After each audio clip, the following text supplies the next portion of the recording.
खिंची अपने इस्तेमाल करने पर उनके खिलाफ मुकदमा दर्ज किया जाए।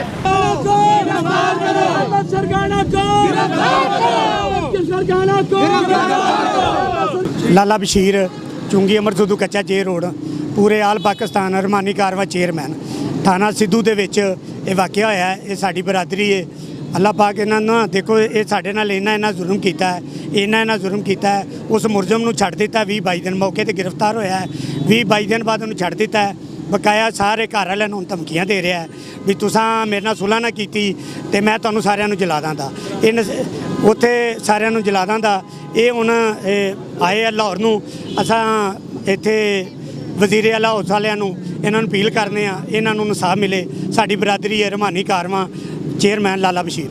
मैं मज़र अब्बास की बेटी हूँ। हमें मेरे पापा को फोत हुए 1 महीना हो रहे हैं। हम लोग दर धक्के खा रहे हैं, हमें कोई इंसाफ नहीं दे रहा। हम लोग आरपीओ के पास गए हैं, वो कहते हैं डीपीओ के पास जाओ। हम डीपीओ के पास गए हैं, वो कहता है एसएचओ के पास जाओ। एसएचओ के पास गए हैं, वो कहता है वो हमें इंसाफ ही नहीं दे रहा है। वो हमें इंसाफ नहीं दे रहा। हमें इंसाफ चाहिए, हमारी आपसे इल्तिजा है, हमें इंसाफ चाहिए, हमें इंसाफ चाहिए। हम लोग छोटे छोटे बच्चे हैं, दर का धक्का खा रहे हैं। मेरे पापा का कसूर क्या था? बस पैसे लेने थे, वो भी बस 70,000।